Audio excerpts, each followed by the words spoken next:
নমস্কার, আমি বিপাশা। আর আজ আমি আবারও একটি নিরামিষ পদ নিয়ে চলে এসেছি। একদম পেঁয়াজ রসুন ছাড়াই দারুণ স্বাদের চানা মশলার রেসিপি। তো এটা বানানোর জন্য আমি প্রথমেই 7 থেকে 8 ঘন্টা ভিজিয়ে রাখা চানা নিয়ে নিয়েছি, বা কাবলি ছোলাও বলতে পারো। আর এখানে টুকরো টুকরো করে টমেটো কুচি করে নিয়েছি, আর একদম ছোট্ট ছোট্ট করে ঘুগনির আলুর মতো করে আলু কেটে নিয়েছি। এটা তৈরি হতে একদমই বেশিক্ষণ টাইম লাগে না, খুব অল্প সময়ের মধ্যেই তৈরি হয়ে যায়। এখন চানাটা আর আলুগুলো সেদ্ধ করে নেব। তো এখানে প্রেসার কুকারের মধ্যে ঢেলে দিচ্ছি। আমি এগুলো একসাথেই সিদ্ধ করে নিয়েছি, তোমরা চাইলে আলাদা আলাদা করেও সিদ্ধ করে নিতে পারো। একসাথে আলু এবং চানাটা দিয়ে দিচ্ছি। এরপর এখানে কিছু গোটা গরম মশলা নিয়েছি, দারুচিনি আছে, এলাচ আছে এবং লবঙ্গ আছে। তো সেগুলোও একসাথে দিয়ে দিলাম। এরপর দিচ্ছি 1 চামচ মতো হলুদ গুঁড়ো, আর দিয়ে দেব স্বাদ মতো লবণ। এরপর জল অ্যাড করতে হবে। আমি কিন্তু এখানে চানা ভেজানো জলটা ইউজ করেছি, ফেলে দিইনি।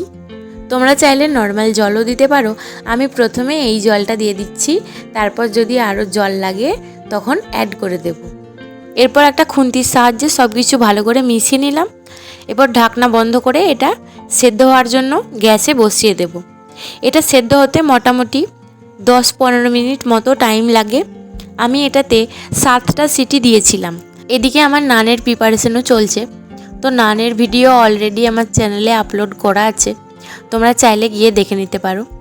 আমি চানা মশলার সাথে খাওয়ার জন্য নান বানিয়েছিলাম। তোমরা চাইলে রুটি, লুচি, পরোটা যে কোনো কিছু দিয়েই খেতে পারো। তো দেখো, কথা বলতে বলতে আমার চানাটাও সিদ্ধ হয়ে গেছে। এরপর একটা কড়াই গরম করে কড়াইয়ে সরষের তেল দিয়ে দিচ্ছি, আর তার সাথে দিয়ে দিচ্ছি একটা শুকনো লঙ্কা, এলাচ আর একটা গোটা দারুচিনি দিয়েছি। এরপর কিছুটা গোটা জিরে দিয়ে দিলাম। এরপর কুচি করে রাখা টমেটোগুলো দিয়ে দিলাম। টমেটোগুলো একটু ভালো করে এখন ভেজে নিতে হবে।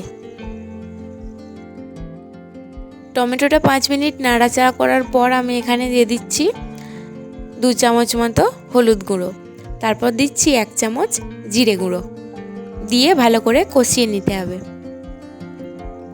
5 মিনিট কষানোর পর আমি এখানে দিয়ে দিলাম 1 প্যাকেট ম্যাগি মশলা। দেখো, চানাটা আর আলুটা কত সুন্দর সেদ্ধ হয়ে গেছে। এরপর এগুলো এখানে অ্যাড করে দিচ্ছি, জল সহই অ্যাড করে দেব। এরপর ভালো করে মিশিয়ে নিতে হবে। তারপর 5 মিনিট পরই দেখবে এরকম ফুটে উঠেছে। ফুটে ওঠার পর এখানে 2 চামচ মতো চিনি আর কাসুরি মেথি দিয়ে দিতে হবে। তারপর আরও 5 থেকে 10 মিনিট ফুটিয়ে নিলেই রেডি আমাদের নিরামিষ চানা মশলা।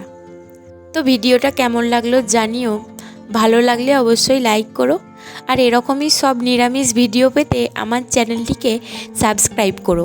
আজকের জন্য এতটাই। সকলে ভালো থেকো, সুস্থ থেকো। দেখা হচ্ছে নেক্সট ভিডিওতে। রাধে রাধে।